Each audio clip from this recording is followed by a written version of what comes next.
This story is hard to tell. Painful.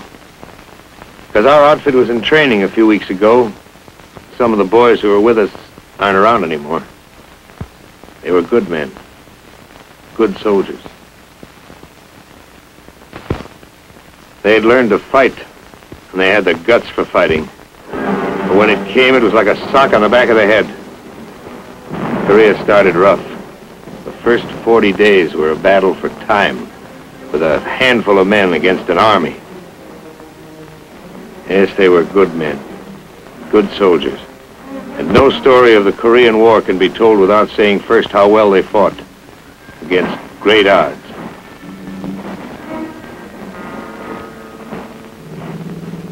In the beginning, there were only a couple of companies from the 24th Division. No brass bands at the airport. A few days before, some of us had been in cities, spending leave time at Fuji, something like that. We weren't scared. We didn't know. We got stuff out of the planes. We moved out. Nobody said, "This is it." Nobody said, "You have arrived in Korea to beat back 5 North Korean communist divisions." Somebody did say, "We're here to delay the Reds." Okay, let's go. About 10% of us were veterans. A few roads looked like France, somewhere between Paris and Metz.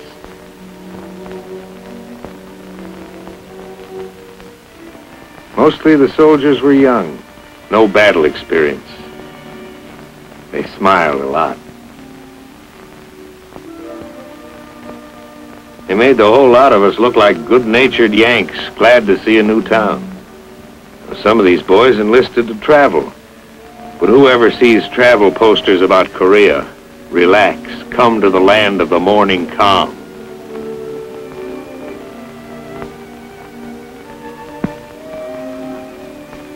At first, the towns looked like any towns in this part of the world. And the South Korean troops like any soldiers. You know, they worry about the same things and get tired. I mean, tired. We all wanted to ask, what was it like up there? What kind of fighting? Terrain, tactics, guns? As far as we were concerned, those Koreans couldn't talk. We were in a completely foreign country, with no time to get acquainted.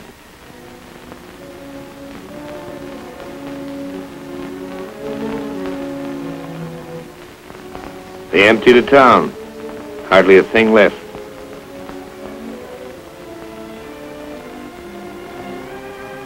You couldn't buy anything, even if you had the time. Which we didn't have. There are 2 ways of getting to know the terrain: walking over it and feeling how it was underneath. Underneath it was caked and sticky. The tools of a soldier's trade, a shovel and a gun. We had small stuff with us, machine guns, some howitzers.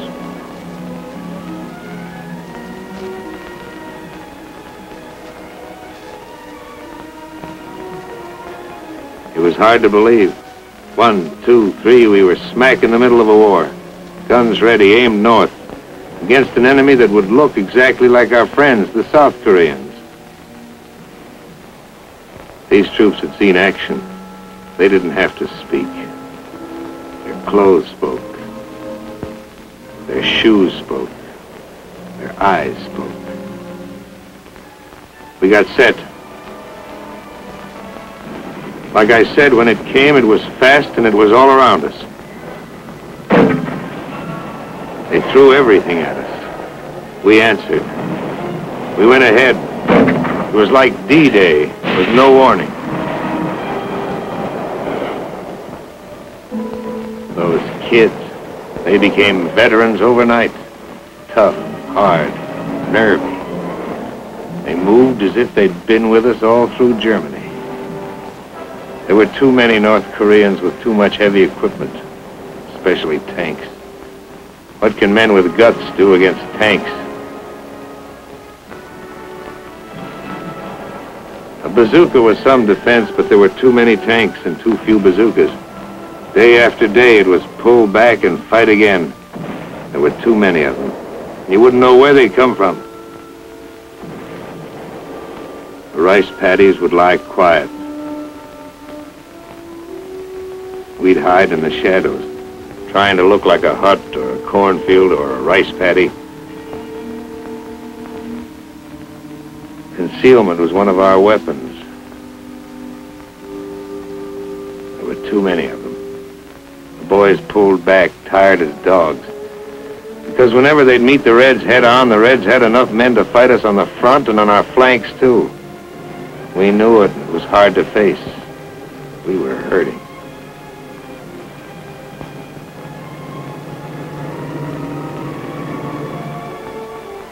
Kids would drag back so beat up they couldn't be expected to fight for at least several days. Instead of a week at a rest area, we grabbed an hour anywhere.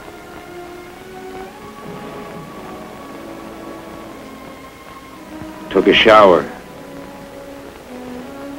Sat down. Lay down. Seemed like the greatest pleasure in life was to give the feet a chance to breathe. We fell back to new positions. If you looked around at some of the foxholes, you could see a deep respect for those red mortars. Very deep.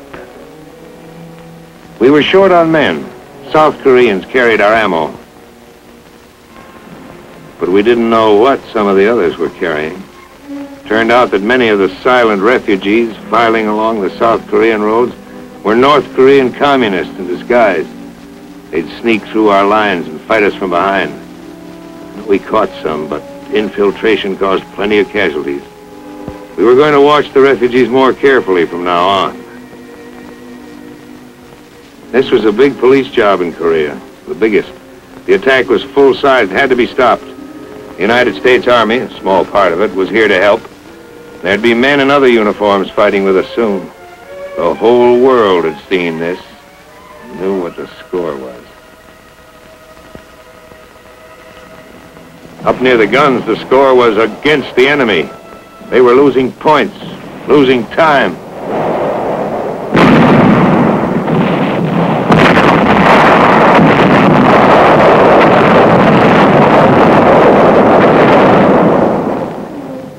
There were tough decisions, but we had leaders who could make them. General Walker and General Dean.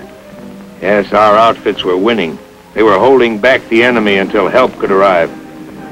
We didn't feel it yet, but reinforcements were on the way. It takes time to pour a defense program into a small country with almost nothing. Not all the stuff can get there overnight, even in an age when we're used to things traveling 400 or 500 miles an hour.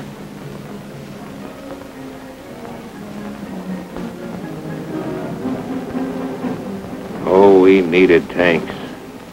And jeeps soon.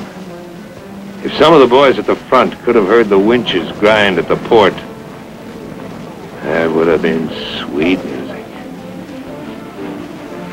And if something, television maybe, could have shown us the soldiers who were going to fight with us soon, maybe it would have been easier. As it was, the outfits in the foxholes needed every half-track and howitzer and tank they could get, and more, and the men to go with them.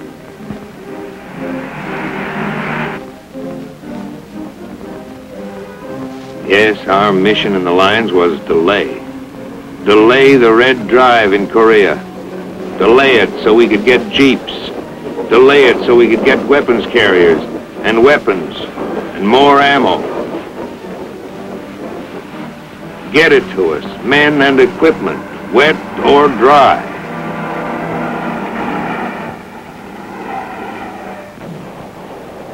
Because it was still rough going for us. And it would stay that way for months, maybe longer, until enough men would be in Korea to strike back. Yes, it was Operation Delay.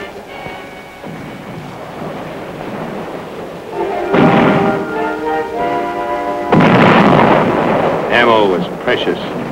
One field artillery battalion against 40 tanks. We'd hold them off for a few hours in a blasting frontal attack.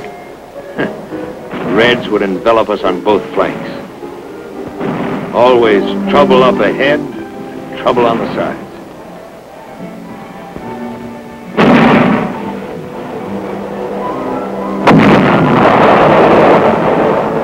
We drew back south of the Kum River, burned our bridges behind us.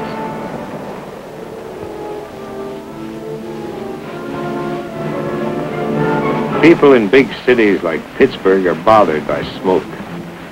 Now, this smoke was black, but it didn't bother us a bit.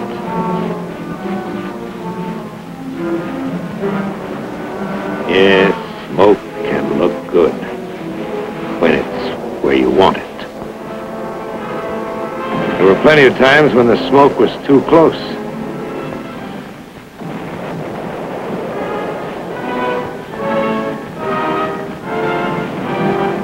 Got in your eyes, so you couldn't see anything. You can take a lot. But when your buddies get hit, it hits you inside. Nobody says much. Just so-and-so got it. Or so-and-so has been evacuated. He'll be okay. Or so-and-so has been evacuated. Back of us, units from the 25th Infantry Division and the 1st Cavalry Division were unloading now with baggage. All of it first class, urgent. The tanks were light jobs. They sped north where they were most needed. Smaller than the Russian monsters, but still a wonderful sight. Nothing was too good for a tank in this territory. The boys treated them like babies. They went over them from top to bottom, called them pet names. They cleaned them up better than for inspection. That's cleaning. Their tanks had heavier armor. In a duel, that was their advantage. But our advantage was some fine sharpshooters.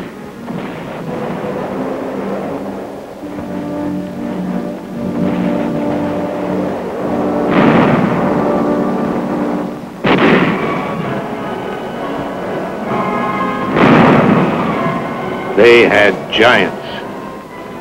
We had giant killers.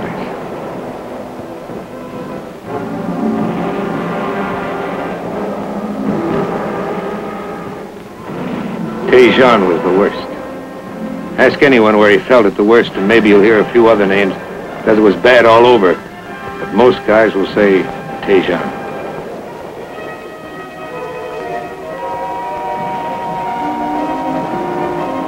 Some places we were just outnumbered, but in Tejan we were outnumbered, outgunned, out-tanked, and outflanked.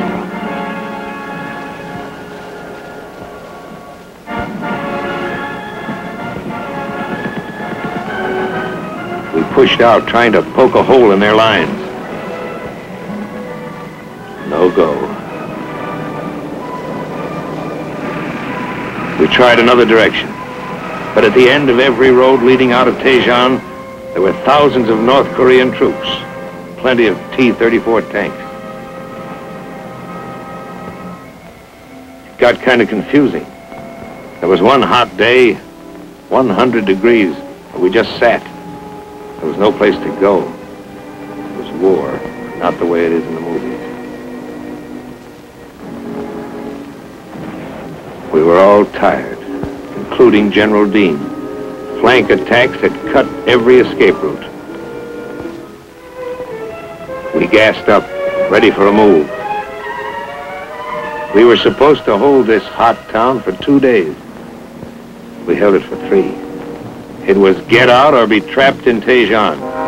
We got out. We fought our way out. General Dean stayed behind.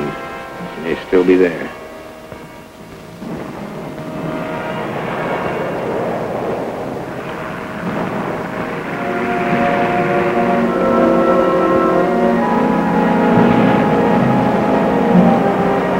It was a bad road out of Tejan. Some guys didn't make it.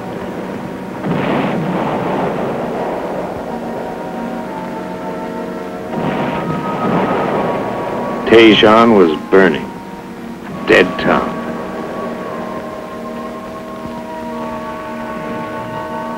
The men who got out were heroes.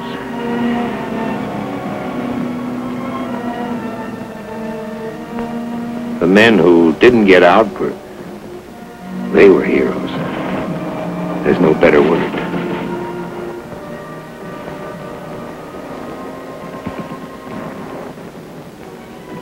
By this time, the new outfits were in the lines. Fresh, ready to shoot.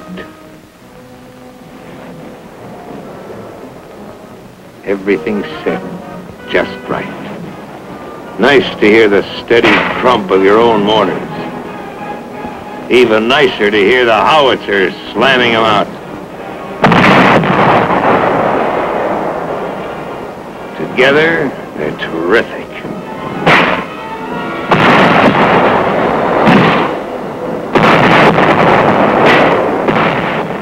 Our morale went up 5,000%. We had some pressure now. We turned it on and forced a victory. At a time like this, frontline chow tasted better than pheasant under glass.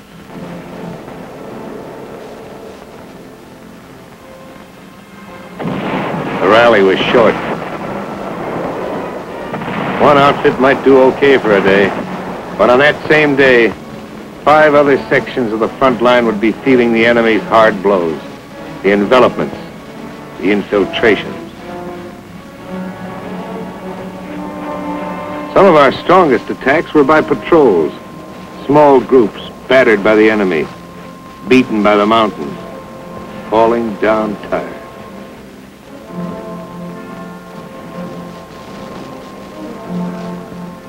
After climbing over half a dozen mountains, it made you more tired just to look at them. Felt like the bear who went over the mountain and saw another mountain. Getting anywhere in Korea was back-breaking work. You did it the Korean way, slowly. You were the bulldozer. No push-pull, click-click up here to throw a bridge across a stream in 4 or 5 hours. Every rock added up. Even the little ones. You worked 2-3 days to put an outfit on the other side of a stream.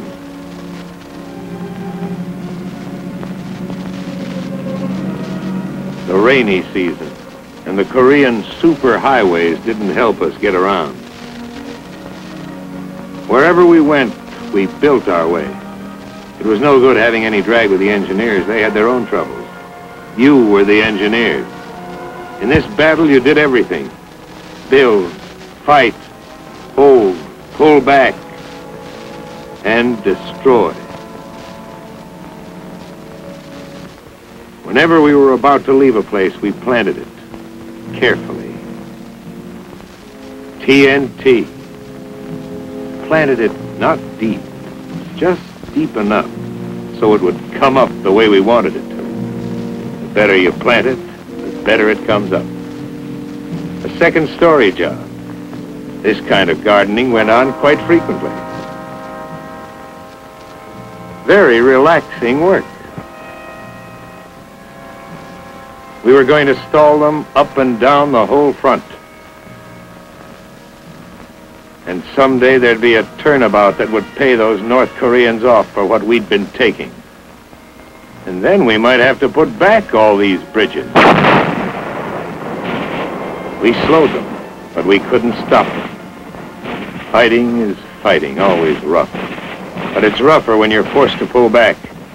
We gave them ground, they gave us time. We used every barrier, every river to make a stand. It was the best way of saving men.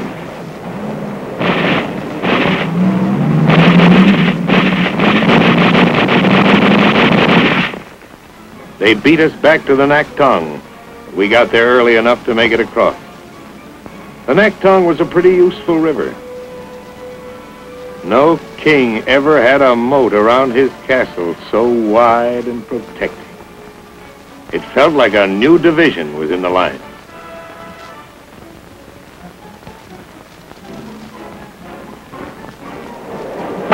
Plenty of outgoing mail went across the Naktong River.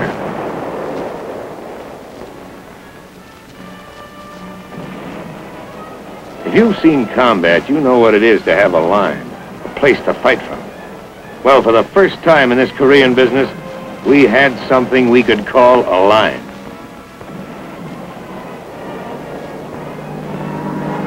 All during the fighting, we had air power. If they had had it, we might have been through. Air power did plenty of damage to everything the enemy had and wanted to bring up. Those guys flew so low, they should have had bayonets on their propellers.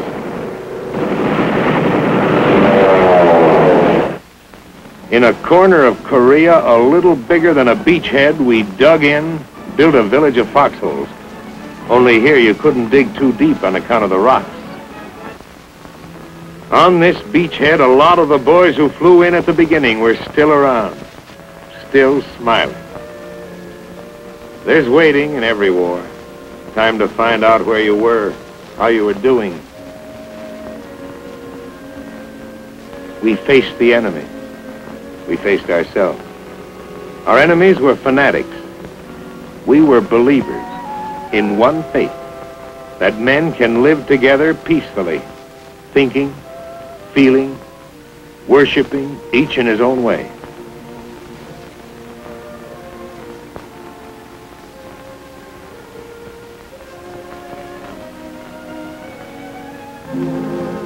You couldn't think about anything for very long when you were planning new moves, new delaying tactics. We pulled down the bridges. We wrecked the roads. The steep hills around us were rugged. We made them more rugged for the enemy. Beyond our foxholes, we unwound some vines of our own with thorns. And beyond the tight ring of our perimeter, the enemy closed in, pushing us hard, threatening the death blow that would throw us back into the sea. How long could we hold? How long? The battle hung in the balance. And then swung to us.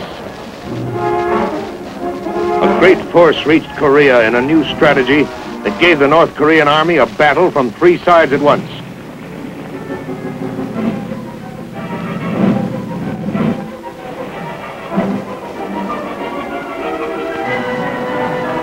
Replacements, new units, lively, ready for business.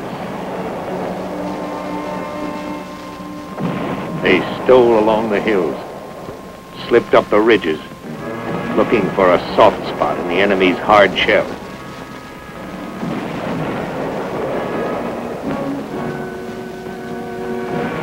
We gave it to them steady, all up and down the line, all at once. The air dusty, smoky. This was what we used to get when we first hit Korea. Victory never comes easily. You have to be in a fight to see how tough it is. See how in an attack, guys stumble back, needing others to look after them. Always plenty of trouble. It takes men and machines to knock out a strong enemy. And as you go forward, you can expect to lose some of those who start out with you. Yes, some went back, their feet heavy, their steps slow. Kids who became men, men whose hollow-faced look showed that they'd been in the line too long.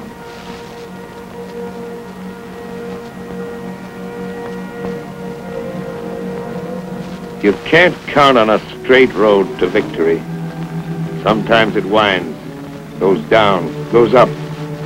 Sometimes you're forced to detour. You could pick out the new troops. They walked different. Another outfit. But if you gave them the once-over, they were like the fellas in our outfit when we landed. The same smiling Yanks, making the best of everything. And a little better than that. We battled for time in Korea and won. We had the right men. Good men. Good soldiers.